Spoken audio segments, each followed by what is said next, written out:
Em nosso estudo de hoje, a lição 32 do livro Assim Vencerás tem por título Confiança em Deus. Quem descobre na vida todo o caminho aberto, quem não conhece espinhos, nem sofre desenganos. Quem não teve amarguras, não conhece abandono. Quem vive sem lutar na defesa dos outros. Quem não sentiu a dor ante a morte de alguém, dificilmente encontra a confiança de Deus.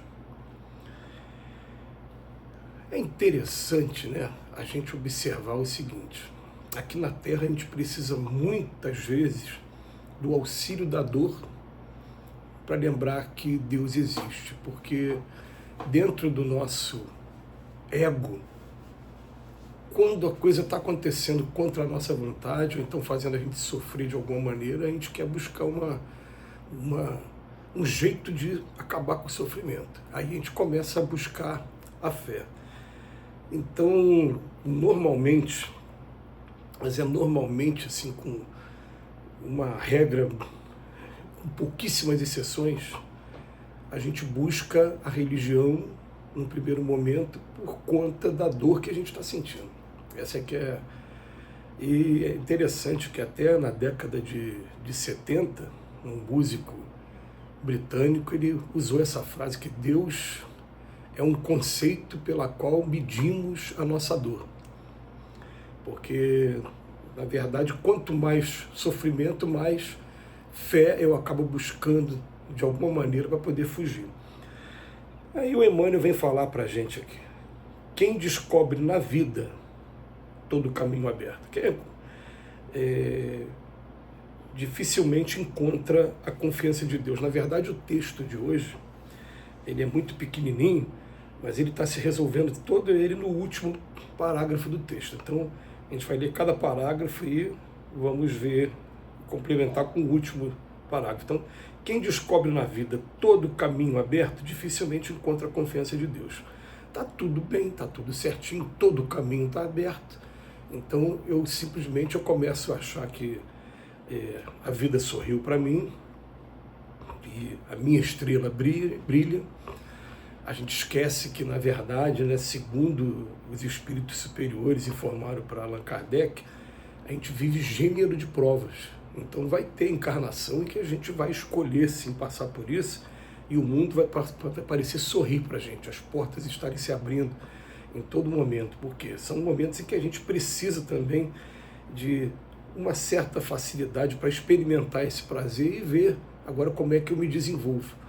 Então a gente vai perceber que riqueza e pobreza são gêneros de prova, e querendo ou não querendo eu vou passar tanto por uma como pela outra. E devo estar o tempo todo, enquanto estou vivendo uma, já me imaginar, me preparar para quando eu viver a outra. Porque elas pegam a gente de surpresa. Então, quem descobre na vida todo o caminho aberto, dificilmente encontra a confiança de Deus. Aí, ele continua: quem não conhece espinhos e nem sofre desenganos. Agora ele já falou, o espinho vai ser os obstáculos que a gente escolhe no caminho e que nos fere. Pronto, agora partiu para a dor aqui, ó. O espinho e o desengano também. A gente lembra que no capítulo 14 do Evangelho, né, a gente sempre que tem oportunidade a gente lembra disso. O Espírito Santo Agostinho, quando vai escrever o texto mais longo do Evangelho segundo o Espiritismo, o texto 9, que fala da ingratidão dos filhos, ele escreve assim: eu vi espíritos que se programaram antes da encarnação, antes de vir para cá para o corpo, para a prova da miséria, e mergulharam aqui com coragem e determinação para enfrentar essa prova, mas que sucumbiram diante da prova da ingratidão dos filhos. Quando dói no coração da gente, quando a gente sofre desengano, a dor é muito maior, e até o que fica subentendido é que Santo Agostinho, esse espírito, ele acha que a pior prova que a gente pode viver aqui na Terra é da ingratidão daqueles que a gente ama. Depois ele, no terceiro parágrafo: quem não teve amarguras e nem conhece abandono, dificilmente encontra a confiança de Deus também. Então, agora ele está falando de amarguras e também a solidão que todo mundo experimenta também em algum momento. Por que a gente experimenta a solidão? A gente percebe o seguinte, né? Jesus, enquanto esteve encarnado aqui entre a gente, todo santo dia ele tinha um momento em que ele se retirava para poder fazer a sua oração. Então, naquele momento, ele tinha primeiro a meditação, você se desligar das coisas daqui da terra para se ligar, estou falando do nosso caso, né, ao nosso anjo da guarda, aos espíritos amigos, esses que estão tutelando a gente, nos ajudando. Já o próprio Cristo não, o Cristo todo santo dia ele fazia sintonia com o Pai diretamente e também com Cristos igual a ele. Mas o que está ficando de mensagem para a gente aí, né, para a gente poder parar, meditar um pouquinho, né? Se o Cristo precisava fazer isso todo dia, a gente precisa também fazer isso todo dia. Aí, já que esse mesmo músico britânico aí que um dia falou, né, que Deus é um conceito pela qual medimos a nossa dor, ele também tem um momento que ele fala uma frase, né, não se drogue por não ser capaz de suportar a sua própria dor, nenhum lugar fará de você um homem. Eu, por exemplo, estive em todos os lugares, só vim me encontrar em mim mesmo, dentro de mim. Precisou olhar para dentro. Então, ele fala assim, vai ter um momento que a gente vai conhecer o abandono para a gente poder olhar mais para a gente. Depois ele vem para uma outra sentença. Quem vive sem lutar na defesa dos outros, dificilmente encontra a confiança em Deus também. Agora, ele já partiu assim, vive sem lutar na defesa dos outros. Né? Nem agora na nossa defesa só.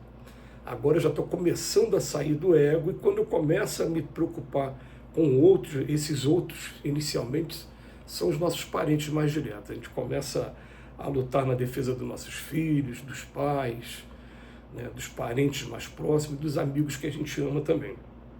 E aí, quando a gente começa a lutar nessa defesa, se a gente não fizer isso, a gente não encontra Deus. A gente começa a encontrar também muitas dificuldades que vão acabar levando a gente para Deus. Mas quando eu começo a lutar pelos outros, eu começo a fazer amizades espirituais também, porque os outros têm anjo da guarda e têm espíritos familiares.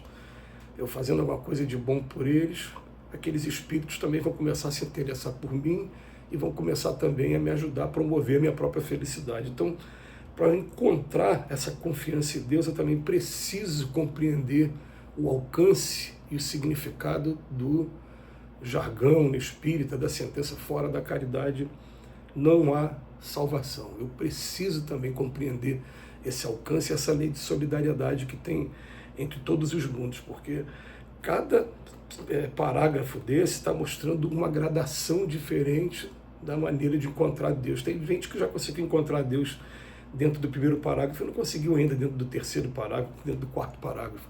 Né? A gente vivendo esses parágrafos aqui que a gente vai entender a dificuldade da vida. E no último parágrafo ele vem falar assim, quem não sentiu a dor ante a morte de alguém, quem não teve a oportunidade até hoje de ver aquele corpo inerte da pessoa que a gente ama, que a gente tem muito apreço. E mesmo depois descobrindo através da doutrina espírita que assim como a pessoa que está cumprindo pena, ela, na verdade, ela fica feliz quando descobre que um amigo recebeu o alvará de soltura e ela espera depois pacientemente a vez dela de ter o alvará de soltura também para ir encontrar esse amigo aonde tiver que encontrar. É exatamente isso que acontece na desencarnação, porque quem está nesse mundo que está em expiação ou está em provas. Quando essa fase termina, a gente é retirado desse mundo, a gente volta para o mundo espiritual, que é o mundo principal mesmo. Os que ficamos aqui, a gente tem o sofrimento da saudade, tem o sofrimento que a gente vai botar ali 2 capítulos espetaculares para a gente meditar várias vezes nele, ler e reler. Está no capítulo 5 do Evangelho segundo o Espiritismo. Se fossem um homem de bem, teria morrido, e mortes prematuras. Esses 2 capítulos vêm explicar para a gente. Às vezes a gente diz, pô, fulano é tão bom e desencarnou, por que o outro não foi na frente? Porque o outro nem começou a prova dele, aquele que é bom já terminou, já concluiu a prova dele. Mas a gente também vai encontrar a confiança de Deus nessa sentença. Então, Emmanuel deixa aí alguns caminhos para a gente. Que Jesus nos abençoe hoje e sempre.